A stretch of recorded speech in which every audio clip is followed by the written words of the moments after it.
Nyamture, dashi no macamnya rawinnya tak juara. Halo adik-adik manis, tadi Emon bilang itu apa Mon? Pintar. Oke, halo semuanya. Halo semuanya, balik lagi bersama saya Emon dan di sini ada bintang tamu kita yaitu Dayat. Halo. Dayat. Halo. Coba menyapa teman-teman kemondol di sini. Halo sobat kemontol. Adik-adik manis dong. Adik-adik manis juga dong. Halo adik-adik manis. Nah gitu dong, kan geli kan Sugap, dengernya anjing. Kita mau bahas film apa, Dayat? Maaf Dewa. Jadi kali ini kita mau bahas film favorit saya juga, yang sebenarnya favoritnya karena ada tante-tante kesukaan saya dari saya SMP di dalam. Oh, ini yang banyak di request dari kalian sih ya. We Are The Millers. We Are The Millers. We Are The Millers. We Are The Millers. We Are The Miller. Lupa jadi mau ngomong apa. Oh iya, pemerannya itu makanya saya bilang saya paling suka adalah Jennifer Aniston. Oh, jadi tante-tante berumur kayaknya lebih dari 45 tahun dan masih masih seperti itu. Oke, jadi kalau secara garis besar filmnya ini tentang sebuah keluarga yang ingin mengirim jadi punya kegiatan untuk mengirim rumput Bob Marley ke sebuah kota di Meksiko, yang mana keluarga ini ternyata bukan keluarga asli. Tapi di tengah-tengah itu mereka seperti keluarga asli.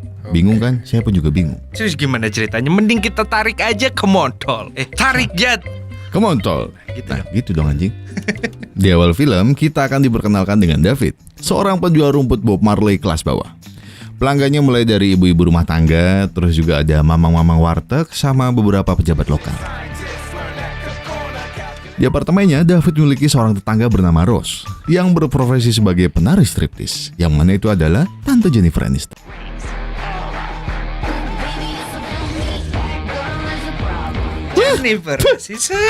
Meski sudah setengah baya, penampilan Rose selalu ditunggu di sana. Pantesan gue seneng ya. Iya. Ngeluheduh. Namanya juga tante-tante. Pengalamannya banyak. Oke, kita lanjut. Selain Rose, ada juga Kenny, cowok polos beralis Nike. Malam itu, tepat di depan apartemen, Kenny melihat seorang gadis bernama Casey yang sedang dikeroyok preman. Ia pun berusaha membantu, tapi malah dia ikutan dikeroyok. David yang tidak sengaja melihat kejadian itu pun tidak tinggal diam. Ia mulai menghampiri dua bocil tadi. Sialnya, saat mencoba membela sampai terlibat baku hantam, uang hasil jualan rumput Bob Marley-nya justru berhasil dibawa kabur oleh preman-preman bocil tadi. Dan sejak saat itu, kehidupan David langsung berubah layaknya anak kos di akhir bulan. Siang itu, saat David nongkrong di warteg, David tiba-tiba diculik oleh anak buah Brad, gembong rumput Bob Marley yang juga atasannya. Kekayaan Brad ini sepertinya melebihi Crazy Rich Surabaya. Saking kayanya, David bahkan punya paus orca sebagai peliharaan. Siang itu saat Brad mengetahui bahwa David tidak membawa setorannya, ia langsung memberinya pekerjaan baru sebagai ganti rugi. Ia menyuruh David mengambil stok rumput Bob Marley-nya di Meksiko. Dan itu berarti David harus melalui jalur perbatasan yang sangat dijaga ketat. Karena iming-iming gaji menggiurkan, David pun menyanggupinya. Keesokan harinya, saat sedang nongkrong bersama Kenny, David melihat sebuah keluarga dalam mobil van. Dari situ Kenny langsung berpikir untuk melakukan penyamaran demi kelancaran misinya. Holy fucking shit. Thank you, dickheads. David pun memutar otak untuk membentuk sebuah keluarga. Pertama ia mengajak Rose, tetangganya yang seksi, untuk menjadi istrinya. Namun Rose langsung menolaknya mentah-mentah. Untung saja Kenny dan Casey bersedia menyamar menjadi anaknya dengan iming-iming $1.000. Ya, namanya juga bocil. Padahal David dapatnya $500.000. Tak diduga, sesampainya di bandara, Rose menyusul mereka karena himpitan ekonomi yang menimpanya. Honey, hi. I want 30,000 now.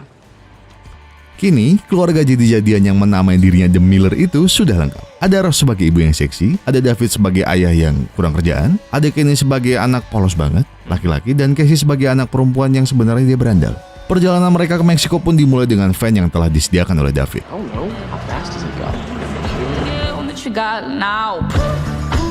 Usai melewati perbatasan negara Meksiko dengan dalih piknik keluarga, David mulai melaju ke kampung gembong rumput Bob Marley yang dimaksud Brad. Meski terpencil, kampung itu dijaga oleh mas-mas bersenjata lengkap. David pun disambut pria kekar. Sebut saja Bob yang langsung mendodongkan pistol ke mulutnya. Beruntung Bob langsung melunak usai David menyebutkan kedatangannya atas seruan Pablo Cacon. Dengan beragam akal, David berusaha menyembunyikan rumput Bob Marley itu dalam kulkas, laci, bahkan lemari mobilnya. fresh. Tak jauh dari perjalanannya meninggalkan kampung tadi, seorang polisi menyegat Van David. Namun tanpa diduga, polisi itu ternyata penyuka rudal sama rudal. Ia bahkan berkenan tidak memeriksa Van David dengan syarat ia harus menghisap rudal milik polisi itu. Karena David merupakan bapak yang baik, ia menyerahkan pekerjaan ini pada anaknya, Kenny. The plan is here. Belum juga Kenny memulai sesi sedot menyedotnya, polisi itu memilih bayaran 1.000 peso. Tentu angka itu sangat kecil bagi David yang langsung memberinya dan gagal menubalkan Kenny. Perjalanan pun berlanjut. Di dalam tol, David bertemu dengan pengguna van lain yang langsung menyambut mereka dengan semangat. Menyapa. Oh iya, He just wants to say hi. keluarga itu terdiri dari Don, sang ayah, Eddie, sang ibu dan Melissa, putri semata wayang mereka yang langsung membuat burung Kenny tegap berdiri. Namun ketegangan Kenny itu berhenti saat seorang polisi meminta untuk menggeledah Van David. Meski deg-degan setengah mati van-nya mau diperiksa, David kembali bernapas lega usai mengetahui sumber gonggongan anjing adalah orang-orang Meksiko yang menumpang secara ilegal di kolong mobilnya. Di tengah perjalanan, mereka merasa bersyukur karena berhasil melewati tantangan yang ada.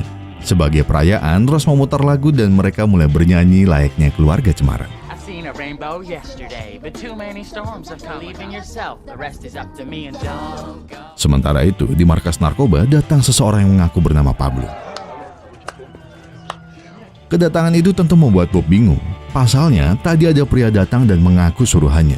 Nah, di sini kita tahu bahwa David telah dibohongi Brad karena ia sebenarnya disuruh mencuri rumput Bob Marley milik Pablo. Sementara itu, tiba-tiba saja van milik David mogok karena merasa kesal. Casey dan Rose pun memilih pergi. Fucking nowhere, dude. Oh, gee, thank you, Bye. Casey. What? Wait up! Tidak berselang lama, keluarga rempong yang mereka temui di perbatasan itu kembali menemukan mereka. Dan akhirnya Dan menderek mobil David dan memberinya tumpangan. Selama perjalanan, mereka mulai menceritakan keluarga satu sama lain. Di sini, David dan Rose berpura-pura menjadi sebuah keluarga harmonis. Tapi dari sorot matanya David, terlihat benar-benar menghayati perannya. Yeah, I remember maybe some point.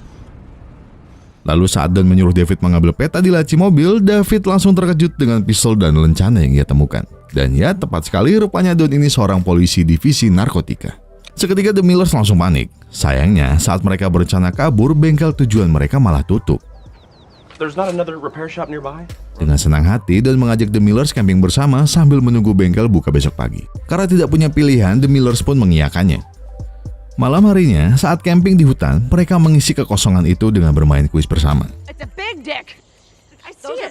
Of course, it's very clear, but you see how it was up? Selain itu, Kenny terlihat mulai mendekati Melissa. Tanpa sepengetahuannya, David, Casey, dan Rose mengamati pergerakan itu. Ibarat bapak ibu lagi mergokin anaknya untuk kencan pertama kali. Kenny dan Melissa pun cepat akrab sampai akhirnya Melissa mengirim kode untuk mengajak Kenny adu jigong. Namun sayangnya, bocah beralis Nike itu salah meresponnya. Saat Casey bertanya alasannya mengapa ia menolak adu jigong itu, dengan polos Kenny mengaku bahwa ia belum pernah berciuman. Goblok. Tanpa ragu, Casey langsung mengajarinya cara cipokan. Dan di tengah pengajaran itu, Rose juga datang dan tak mau kalah memberikan pelatihan pada Kenny. Aduh, aku juga pengen. Kamu takut tante? Setelah itu, Kenny mempraktikkan ajaran Rose pada Casey. Dan begitu pula sebaliknya. Ya, pemuda ini menang banyak. Pemuda ini menang banyak banget. Sialnya, Melissa tiba-tiba datang dan langsung kecewa pada Kenny. Ya, siapa yang tidak panik melihat Syoko. Slap. Keesokan harinya, Don mengantarkan keluarga David ke bengkel van mereka dan meninggalkannya karena van itu sudah jadi. Tapi ternyata di bengkel itu sudah ada Pablo yang langsung mengancam untuk membunuh David dan keluarganya. Karena khawatir keluarga jadi-jadiannya dibunuh, David malah membongkar rahasianya. Ia memperkenalkan diri sebagai David, gembong rumput Bob Marley kelas bawah. Kenny sebagai tetangganya yang masih bau kencur, Casey sebagai anak pang dan Rose sebagai penari striptis. Mendengar kata striptis, Pablo langsung meminta Rose menari di depannya. Dan tanpa ragu, Rose langsung menunjukkan kebolehannya. Meski sudah setengah baya, kecantikan dan lekuk tubuh Rose masih berhasil merebut perhatian bocah kencur seperti Kenny juga.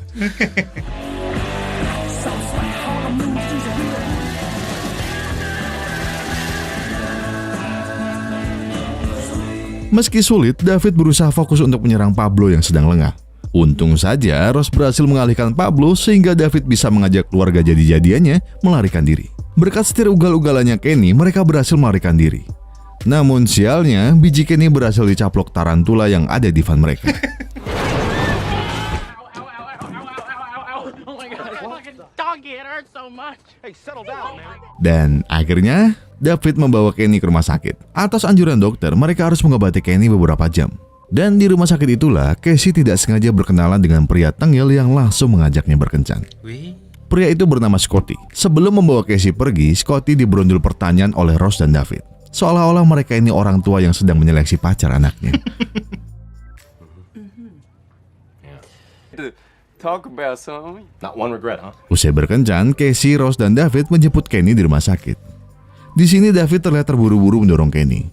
Ross dan Casey pun memarahinya dan keluarga itu terlibat adu mulut. Running around like a crazy Kendall, person. hop up, buddy. Here we go. Come on. What the hell's wrong with you? Tiba-tiba saja, tanpa sengaja David mengatakan tidak akan merelakan $500,000 hilang hanya karena Kenny, mengingat waktu misinya tersisa 4 jam lagi. Ross dan Casey pun terkejut karena ia hanya dijanjikan $30,000. Tapi Kenny lebih terkejut lagi karena ia sama sekali tidak dijanjikan uang, melainkan seorang volunteer. Dan mungkin scene ini nggak asing ya, karena ini biasa jadiin meme kayaknya nih. Lanjut, karena kesal, Casey memilih pergi. Sedang David yang dikejar waktu juga memilih pergi meninggalkan Ross dan Kenny yang bimbang. Di tengah perjalanan, tidak sengaja David memutar lagu yang sering ia nyanyikan bersama keluarga jadi-jadiannya. Hal ini sontak membuatnya throwback dengan peristiwa beberapa hari belakangan. Di tempat lain, Casey sedang curhat pada Scotty bahwa perjalanannya selama ini sangat menyenangkan dan membuatnya merasa memiliki keluarga. Namun Scotty tidak peduli, dia malah fokus dengan serabi lembit Casey. Untung saja ada Ross yang langsung mengajarnya. Mampus.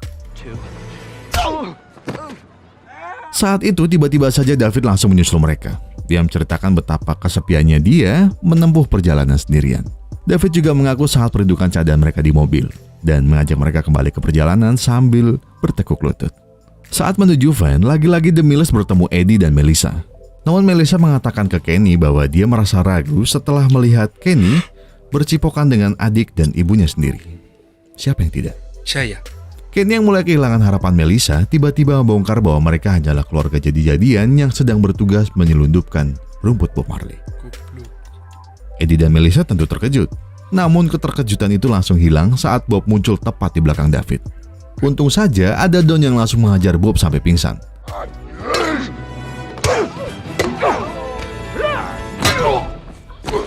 Namun tiba-tiba Pablo datang dan menyandra Melissa. Tapi ia langsung melepaskannya karena salah sasaran. Untung saja di tengah ancaman itu, David berhasil mengontrol attack Pablo. Dan dengan bantuannya Don, ia berhasil melumpuhkannya. Meski ketahuan sebagai pengedar, Don tetap membiarkannya pergi. Keesokan harinya, David mengantarkan pesanan rumput Bob Marley itu pada Brad. Brad pun sangat gembira, apalagi dia sebenarnya tidak berminat membayar David. Nah, tepat saat itu juga, Don dan gerombolannya datang menyerbu Brad. FBI, open up. Rupanya David telah bekerja sama dengan Don karena dengan begini semua tuntutan atas dirinya akan dihapuskan. Dan pada akhirnya kita akan melihat Casey, David, Ross, dan Kenny kini tinggal dalam satu atap. Layaknya sebuah keluarga masa kini, mereka juga senang merawat tanaman mahal untuk demi menyongsong kehidupan kedepannya. Dan film pun Tamat. berakhir. So sweet. Sungguh ending yang sangat membahagiakan. Membahagiakan, bukan membagiukan ya. Bukan membagongkan. Bukan. Ya udah. Kenapa saya memilih film ini ya balik lagi karena sebenarnya ya karena Jennifer Aniston. Jennifer Aniston memang Emon. Oh ya, Emon sampai rusak gitu. Memang biasa kayak gitu. Cuma selain itu ceritanya kan ringan. Terus lagi meskipun ya rada menegangkan tapi ini ringan banget sebenarnya. Tapi seru, maksudnya serunya karena apa ya? Kebong Banarko. Kebong Banarko, das musalah cuk, narkoba. Kebong Banarko piye. Cuma itu maksudnya selain dari Jennifer Aniston-nya, saya suka karena juga apa ya? Masa kalian nggak merasa menarik sih ketika ceritanya adalah sebuah keluarga jadi-jadian yang niatnya pengen mengantar, yang punya niat masing-masing, tapi di tengah jalan mereka merasa kayak keluarga sendiri gitu. Iya, mereka orang yang sendiri-sendiri akhirnya merasa punya keluarga. Nah, jadi keluarga. Jadi keluarga beneran. Iya, itu waktu saya gitu. nonton awal, Saya merasa seperti punya keluarga. Terus saya tersadar karena waktu itu ada Emon. Anjing. Merusak suasana. Jadi intinya adalah kalau kalian punya keluarga disayangi, kalau kalian gak punya keluarga, kalian adalah seorang lone wolf dan itu keren. Enggak. Salah ya? Enggak keren. Justru orang yang kesepian itu harus ditemenin. Itu dong. Jangan Pak, kadang orang kesepian nyakar. Ini cerita yang mana sih? Kenapa ada cerita pribadi di balik kesepiannya? Yaudahlah, jadi ada asan moral gak? Aduh. Tuh, pesan moralnya kira-kira apa ya? Gak ada. Ada apa pesan coba? moralnya adalah bersyukurlah kalian yang masih punya keluarga. Itu dia. Ya. Terus? Dan Bersyukurlah kalau kalian punya keluarga. enggak, dan sering-sering kabarin. Sering-sering kabarin, terus juga Jangan disakitin. jangan disakitin apa. Oh, sama itu. Kalau orang tua kalian marah itu orang tua tahu yang terbaik. Cuma kalian lebih tahu yang paling baik buat kalian. Itu dia. Karena itu sepengetahuan orang tua. Ya. Itu dia. Cuma besok kalian kan jalan sendiri-sendiri. Itu dia. Jadi Yang selama jelas kalau kalian punya keluarga, kalian punya orang tua, bahagiain mereka. Nah, itu dia. Udah itu aja. Memang tidak ada berniat membahagiakan bapak ibu. Sudah, saya episode kemarin udah ngenalin bapak sama ibu sama Scarlett Johansson. Mon, Ya. bukan itu yang dimau bapak sama ibu. Toga mulu anjing. Aku udah beli toga kemarin. Masa tiap tahun ku pinjam toga temanku sih? Kan udah kemarin. Oh ya udahlah. Ayo udah daripada kita mengumbar aib kita. Iya. Seperti biasa saya Dayat undur diri. Dan Emon maju mundur. Dan sampai jumpa di video kita berikutnya. Salah kayak. Ya sampai jumpa, dadah. Dadah.